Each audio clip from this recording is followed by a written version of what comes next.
Hello and welcome back to In the Booth with me, Amira Duggan. In case you can't tell by my lack of guest and the fact that I'm at home and not in the actual studio or in the actual booth, I was thinking about this the other day. I think that in the booth is actually a state of mind more than anything. It's not really a physical place because I also don't have my own studio, not yet anyways. Give me a few more seasons of this podcast, tell your friends about it, let it blow up, and then maybe I'll have my own actual in the booth studio, but it's more of a state of mind. It's a spiritual place. Like you can be in the booth, and right now I'm in the booth, but I'm at home. Which leads me on to what I actually intended to say, which is that I am bringing you another topic episode today, which is where we explore a musical theme, a musical genre, or a movement and how it relates to today's society and pop culture. And I'm really excited to be back here today because I did release one episode in January with the intention of releasing every week, but not considering the fact that I was then gone for the rest of January because I went to Thailand on holiday, which was, oh my god, it was so nice. Like I realized I hadn't had a holiday since, or hadn't had a week off work since December 2024, which is so long ago. At least it felt like so long ago. Like it was so needed. I took 2 weeks off and I went with my friend and we went to Bangkok, Chiang Mai, and Koh Lanta. Saw the sun in January. I've never seen the sun in January before. That was a first.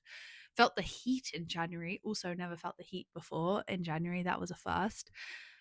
And yeah, it was just glorious. Like, I love Bangkok. I realized I love chaos. That was quite an enlightening realization for me because I just love Bangkok. Like I loved how chaotic and crazy it was. I loved a grab motorbike in Bangkok, and in Chiang Mai you could get, like, instead of an Uber, you would get an Uber, but it's like a motorbike. Well, motorbike is a little bit generous. It's like a moped, but it was so fun. And I really wish they had them in the UK, but it just would be freezing. Like I was cycling home today because it is the evening, which, I mean, it looks very atmospheric here right now because it is the evening. I'm not filming this in the daytime because unfortunately I have a job. Well, no, fortunately I have a job. Just unfortunately, it means that this is lit up by one lamp, which is honestly kind of blinding me. If you're actually listening to this and not watching it, then you'll be very confused and maybe you should just watch it because we're on YouTube. Yay. But yeah, this lamp is actually blinding me. Anyways, as I was saying, I love chaos. I loved Bangkok. I loved Chiang Mai was also a really nice vibe. I wish we'd seen more of northern Thailand because I feel like the scenery and the environment there was just like we didn't really see that much of it. Unfortunately, we mostly just stayed in Chiang Mai, and then we went down to Koh Lanta to the island. Island vibe was very nice. Was lying on the beach, got burnt, felt like a Brit abroad. It was actually quite humbling and embarrassing. And the most amazing thing about Koh Lanta is that I feel like on every trip, or every like trip where you have a budget, a strict budget, as in like you don't go with your family or your parents, you have a moment where you realize that you spent quite a bit of money and that your budget is diminishing quicker than you would probably want it to. And me and my friend had that realization in Koh Lanta. And so there was this lady right by our hostel who was selling mango sticky rice for 35 baht. Oh my god, mango sticky rice is glorious. I hadn't had much Thai food before I actually went to Thailand. And so my friend is also a very big foodie. And so she took us to all the best spots, which I was very grateful for. And the food was so good. Anyways, this mango sticky rice was 35 baht. That is less than a pound. And it was like a proper, like, it was a good portion. It wasn't tiny as you would expect in London for less than a pound. And yeah, it was so amazing. We did live off that for a little bit of time, and then realized that no, we actually do need food, and 7-Eleven snacks and mango sticky rice isn't going to cut it, unfortunately. But anyways, had a great time exploring Thailand. Oh, one thing that I did want to say is that we went to see Muay Thai, which is Thai martial arts. So it's kind of like boxing, except you can also use your elbows and your knees and your legs, and you can kick. And what's fascinating about Muay Thai is that the matches happen to music, and not just any music, but specific music. And I mean, the fighters move to the music, not necessarily when they're like kicking and punching, but more when they like before they attack, you can see them nodding and tapping their foot to the beat, which is incredible because I can't think of another martial art which happens to music. It was amazing.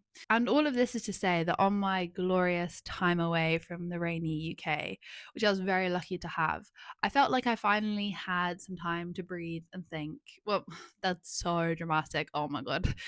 I just I just felt I felt more creative because I had time. I didn't have anywhere to be. I didn't have any schedule.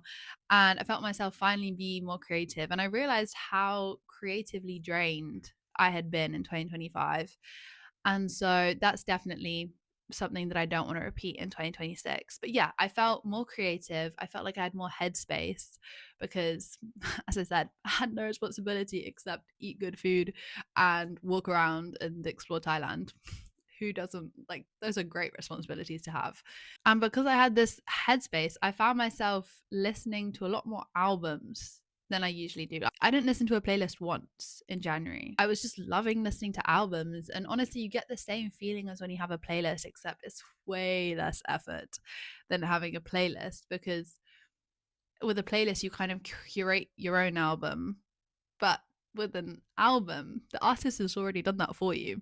I do think that listening to an album on shuffle is a musical crime, just a crime in general. Why are you listening to an album on shuffle? Because like I said, the artist has curated this soundtrack for you, and you decide to mess up the journey that they're about to take you on. I don't get that. I honestly, that's probably my biggest red flag. If you listen to an album on shuffle, I try listening to it not on shuffle, because why are you listening to it on shuffle? I don't understand. And all of this waffle is coming to an end point, which we're getting to, which is the topic of the episode. I haven't even got there yet.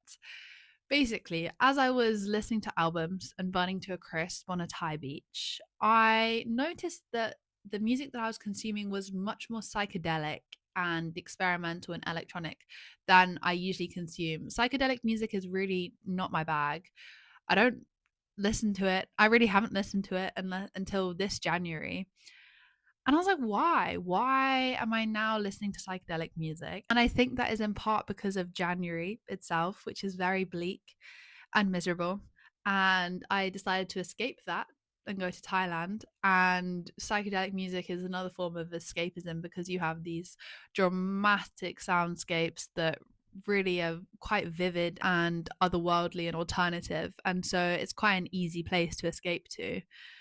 And it wasn't just January that I was trying to escape. I mean, the world right now is very scary and not the most joyful, I think, to put it lightly. And so sometimes it's quite nice and quite needed to switch off from that and just give your mind a little bit of a break. Otherwise, it can get quite depressing quite quickly. And I'm lucky enough to be in a position where I can switch off from things that are happening on the news. They are not immediately affecting my life. And for me, music is a great form of escapism, and that's what I turn to. And in January, I was turning to psychedelic music. And so I thought I would just do a podcast episode about it because I started researching psychedelic music and it's really cool. And obviously, I mean, I think we all know kind of a little bit of the history of psychedelic music, but what's more interesting is the influence that it had and what it has evolved into now. And so we finally reached the end of my big waffly introduction, and I have nothing more to say. And so I feel like let's just get into the history of psychedelic music.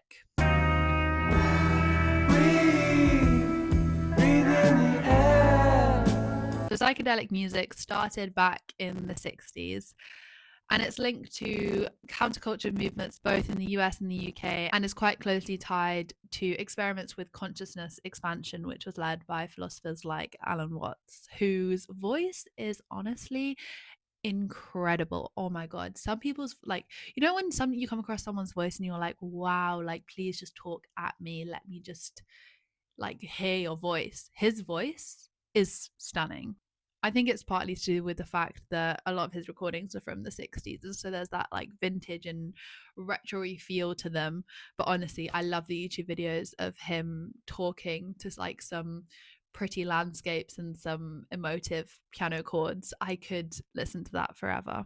But anyway, psychedelic music was all about soundscapes and the surreal. And artists at the time that were pioneering this sound include Pink Floyd, which I'm sure everyone knows, The Dark Side of the Moon and The Wall. And I love the album The Wall. That album is truly incredible. I just love an album that has 2 discs. I think I love a lot of my favorite albums have 2 discs, and The Wall has such it's like genuinely takes you on a story. You don't need to read a book, just listen to The Wall, because that album will transport you into a whole nother place and take you on a roller coaster of emotions. But alongside Pink Floyd, you also have bands like The Doors, The Grateful Dead, The Jimi Hendrix Experience. And a lot of psychedelic music is really about encouraging emotional honesty and introspection and self discovery. But I did read somewhere something really cool, which is that what makes psychedelic music is that it aims to replicate the effects that LSD has on a user. Which is basically what I was trying to say with that the fact that psychedelic music is tied to experiments with consciousness expansion. It's basically tied to the experiments with LSD. So, what effects does LSD have on a user? Well, dechronicization. Oh, Jesus Christ. Dechronicization. Dechronicization, which is basically the feeling that a drug user has that they're moving outside of time. This is much easier to say. Depersonalization, which is the feeling that the drug user is losing their self and gaining oh my god, I can't speak, which is not great considering this is a podcast. Gain undifferentiated unity. And then lastly, my god, Jesus Christ, Amira. Dynamize This is actually funny. Dynam Dynamization. Okay, there we go. Dechronicization, depersonalization, dynamization. There we go. Got it in the end. And dynamization is the feeling you have that like the whole world around you is bending. And so, how does psychedelic music aim to replicate that? Well, mostly with production studio effects like flanging and phasing. And basically, flanging and phasing are audio modulation effects which mix the audio signal with delayed versions of itself. Flanging is nicknamed the jet plane sound effect because it mixes the audio signal with a short varying time delay, whereas phasing really creates that whooshing feeling and sound because it uses filters to shift the frequencies. And these weren't the only effects that artists were using around the birth of psychedelic music. They also used a lot of reverb, a lot of panning, which is where you move the sound. Basically, you position the sound in the listener's environment, whether it feels like it's coming from your left ear or your right ear. And also a lot of recording things backwards or recording things forwards but then putting them backwards to kind of create that really unusual, almost like um distorted, I was going to say psychedelic there, distorted feeling. Instrumentation is also really interesting around this time because there was a shift away from the West towards more Eastern sounds and instrumentation. And with that came the inclusion of drones. And I don't mean like a drone that you fly, I mean a drone which is a sound that persists through the entire piece and acts as a harmonic foundation. Musicians also tended to use electronic organs and harpsichords and mellotrons, which were early tape driven sampler keyboards. And while all of this is really, really interesting, I am most excited to talk about the iconic psychedelic movement events because, I mean, the most obvious is 1969 Woodstock or 1967 Summer of Love, which I will get to. But first, I want to talk about 1964 and I want to talk about California, San Francisco, because this is a crazy event. So you had this guy, and let me just read his name because otherwise I don't want to get this wrong. He was called Owsley Stanley, who founded the first LSD factory in San Francisco. And he then funded this group called the Merry Pranksters, which would put on psychedelic events around the US. They went on a tour which would include light shows and film and music, which were improvised by the Grateful Dead. And the events were coined the acid tests. And honestly, I just think it's hilarious because this man had this LSD factory and then basically created business for himself by funding all these events across the US. And then as you move through the 60s, musicians really begin to mention the elephant in the room, basically. They start to talk about drugs in the music. And honestly, okay, fun fact. As I was researching this episode, I came across this article from the University of Liverpool about music and drugs and the interconnection between the two because it exists across many genres. I mean, psychedelic music is the most obvious because because its origins are the same basically as LSD, and the two really go hand in hand. But the genre that mentions drugs the most is apparently country music, which I was quite flabbergasted by and really find hard to believe. I don't know if I do believe it, but I'm tempted to believe it because obviously it was published by the University of Liverpool. And so a university that has to have some weight behind it. But country music, really? Like I can't think of a country music song that has mentions of drugs in it, but also I really don't know that many country music songs. And so what is a country music song that I do know off the top of my head? I went through a country music phase last year. I really, really did. And now I can't remember a single country music song, which is quite bad. Maybe that should be a podcast episode coming up. I can learn about country music again. But yeah, apparently country music makes more references to drugs than any other popular musical genre, which is crazy. But anyways, we're in the late 60s and artists are beginning to mention drugs in their music. Kind of highlights that you're getting to a bit of a climax of the entire movement. And that is preceded by 1964, the acid tests, and then 1967, the Summer of Love, which is where 100,000 people gathered in the Golden Gate Park in San Francisco. And it was to basically just be together and be part of the community, and it was driven by anti-war movements and a desire for social change. And so there was really a level of activism and politics to it, but it was also a place for culture and music and just 100,000 people being together. And honestly, I think that's just so beautiful to come together and just enjoy being in people's companies who share the same values as you is really beautiful. And when that's on a scale of 100,000 people, and also you have to think about the demographics, there was mostly young people there. It's been called the largest migration of young people in America, which is incredible that young people felt motivated enough to travel to San Francisco to be part of this and connected enough in an age where there wasn't social media. That's what baffles me. And the fact that the youth felt so inspired by their own values and the values of their peers that they wanted to celebrate that together is honestly, I think that is completely stunning. And then we finally get to 1969, which is Woodstock Festival. And from here, this is the peak of psychedelic music. From here, it begins to drift off into other genres. But Woodstock Festival, it goes out with a bang because this is one of the largest music festivals in the history of the world.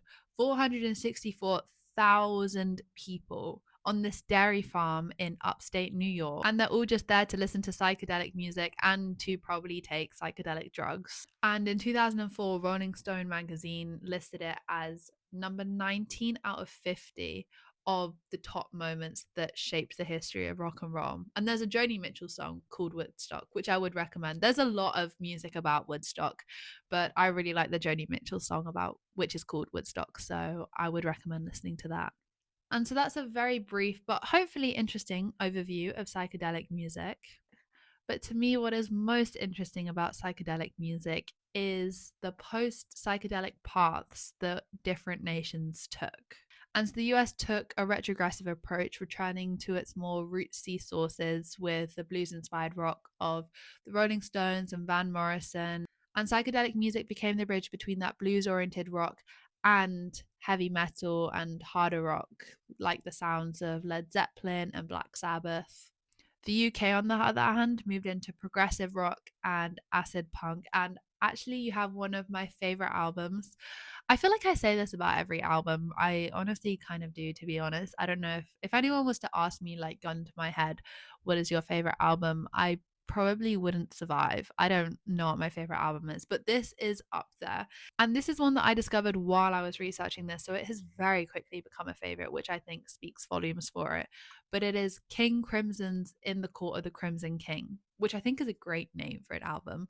And it has a great cover art, which I also really appreciate from an album. And honestly, just give it a listen because it's a really great progressive rock album. And Germany is really interesting because they start fusing psychedelic music with electronic elements and create this whole new genre called krautrock, which is actually a very controversial term. So I'm going to say the German. Well, I'm going to try pronounce the German. I'm definitely not going to pronounce it as a German word. Kosmische Musik. That is so not how a German would say it. Oh my god. But I tried. So sorry, any Germans. Please feel free to correct me. Anyways, they create this whole new genre which originated in like West Germany in the 70s. And you have bands like Kraftwerk and Can who really take this experimental genre because it has no boundaries. A lot of the bands don't actually like the label of Kosmische music because it's all just about experimenting. Like you have elements of jazz, you have fusions of soul, you have fusions of dance, all fused. Well, I've said fused like 3 times there. Anyways, all fused together into this whole experiment that came out of post-war Germany. And it's fascinating that this hugely creative musical expression came out of what was quite a bleak time for post-war Germany. I think it's really intriguing to see how psychedelic music morphed into such different forms in that's only 3 different nations that I gave you examples of, but across those 3 nations, largely influenced by socioeconomic factors and political factors, which in turn influence art and music. And psychedelic music became the foundation for a whole range of other genres. One of my favorite bands actually dabbles in psychedelic soul. I don't know if they would be called a psychedelic soul band, but they definitely dabble in psychedelic soul. And they're called Sly and the Family Stone. They're an American band from like the 60s to the 80s, and their music is so fun. You also have psychedelic rap with De La Soul, again, aren't necessarily a psychedelic rap group, but definitely dabble in psychedelic rap. Psychedelic music is also the foundation for chillwave, which was an electronic dance movement in the 2000s, as well as like rap genres like trip hop, cloud rap, hex D, which I didn't know was a genre. It's like a really, really niche micro genre that I only found out about while I was researching this, which emerged in like the 2000s and the early 2010s and basically combines like bit crushing mixing with like sped up sounds and pitched up vocals. I don't even know, but if you want to explore hex D, then be my guest. As well as acid house. I mean, we're going back a few decades now, but rave culture in the UK was definitely influenced by psychedelic music, probably because both rave culture and psychedelic music have such close ties to drugs, and acid house really boomed with the boom of MDMA. So I don't know, maybe that's a connection, but and trance music, oh my god, we're back in Germany, which trance music evolved in the early 90s out of the German techno music scene. And Billboard actually coined it as a mix between 70s disco and 60s psychedelic music. And I think the reason that psychedelic music influenced such a range of genres is because of its acceptance and really encouragement of experimentation. With psychedelic music, anything that you kind of play around with goes and is accepted and is part of the genre. And maybe that's why a lot of genres get, looped into psychedelic music, because they are experimenting and that just puts them under the psychedelic music umbrella. I don't know. But I love the fact that with psychedelic music you can play around and see what kind of really like elaborate soundscapes you can create and what themes you can explore. I would argue that because of that, it's really quite similar to hyperpop, which is an exaggerated and maximalist take on 21st century pop, influenced a lot by the LGBTQ plus community and queer culture. and was pioneered primarily by Sophie, who was a transgender producer who honestly was incredible and has sadly passed on. But also, Charlie XCX was a big player in the hyperpop scene, and a lot of hyperpop musicians actually reject the label hyperpop, which I feel like is becoming a common theme as I'm doing this research, that the musicians reject the genres that they're put under. I don't know. Maybe that makes sense because, you just want to experiment with music and make the music that you feel inside of you. And so you don't really want to be put into a box for that. But also, at the end of the day, if you're being grouped alongside people that you're collaborating with and your peers, is that so bad? Hyperpop is also quite a marmite of a genre because a lot of people say it's just a wall of noise. It's how big can you make this music while still staying in the confines of pop, which is quite fun to explore. And you end up with a lot of, catchy hooks and tunes that just repeat all on top of one another, creating, I guess, what some people would say is a wall of noise. And I mean, recently, obviously, with Charlie XX's Brat album, Phenomenon, hyperpop has kind of come into the forefront and begun the push towards indie sleaze that we're seeing in music and fashion and culture at the moment. And I'm not going to go any further down this rabbit hole, but the reason I even venture into it slightly is just to say that psychedelic music is still massively relevant today and influences a whole range of genres. And it's honestly a great form of escapism if that's what you're feeling right now. I mean, we're in February, so maybe you don't need to escape so much from reality as you did in January, but it's still quite bleak out there, and psychedelic music will transport you to a whole nother reality. And you don't even have to take LSD to go there. You can just put your headphones on and listen to the music. If you want something more modern, you could maybe listen to Tame Impala, who recently won a Grammy for his song End of Summer, which is quite psychedelic-y but also quite dancey if you're feeling that. Or MGMT, also a great modern psychedelic band, as well as King Gizzard and the Lizard Wizard, which is an excellent bad name. And they really blend modern genres with psychedelic music. It's not strictly psychedelic music, but they're great examples of what modern psychedelic music can be. And so, yeah, I hope you enjoyed this little intro into psychedelic music. I hope it was interesting, and it was quite nice for me to research it because I could actually go down rabbit holes because psychedelic music takes you down so many rabbit holes. But I tried to stick to as few rabbit holes as I could this episode. And so hopefully I did. Hopefully you think I did. But yeah, I hope you have a great week, and I will see you next week because these episodes are now going to be weekly now that I'm back in the UK. So send me a message if you end up listening to any one of the bands or the albums that I mentioned. And yeah, have a great week.